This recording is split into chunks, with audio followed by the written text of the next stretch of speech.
ప్రాణం పోయే సమయంలో ఏ భావన ఉంటుందో అదే రీతి అయిన జన్మ వస్తుంది అని శాస్త్రం చెప్పింది.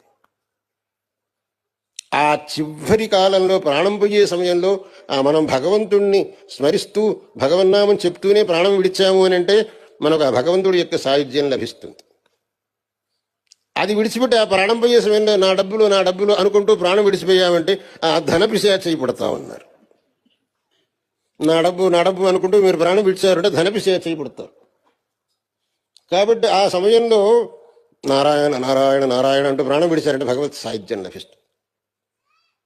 కొంతమంది అన్నారు ఆ నిమిషంలో నారాయణ చాలు కదండి, ఇప్పటి నుంచే ఎందుకు, ఆ నిమిషంలో అంటే చాలుగా, ఆ నిమిషంలో అన్నారంటే ఇప్పటి నుంచే అలవాటు చేసుకో,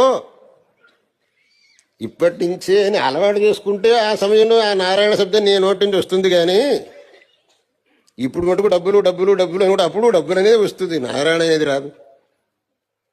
అందువల్ల ఇప్పటి నుంచే నువ్వు ఆ భగవన్నామాన్ని సదా చెప్తూ ఉండాలి అనేదాన్ని అలవాటు చేసుకో. ఎందుకంటే అది భగవంతుడే చెప్పాడు, అంతకాలీచ మామేవ స్మరన్ముక్త్వా కళేబరం యః ప్రయాతి స మద్భావం యాతి నాస్త్యత్ర సంశయ. అంతకాలంలో ఎవడైతే నా యొక్క నామస్మరణం చేస్తూ వెళ్ళిపోతాడో వాడికి భగవత్ సాయుధ్యం లభిస్తుంది, అక్కడ సందేహం లేదు అని. అందుకోసమని చెప్పేసి నా అంతకాలంలో భగవత్ స్మరణ రావాలి అని అంటే ఇప్పటి నుంచే ఆ భగవత్ స్మరణ అనేది సదా మనకు ఉండాలి.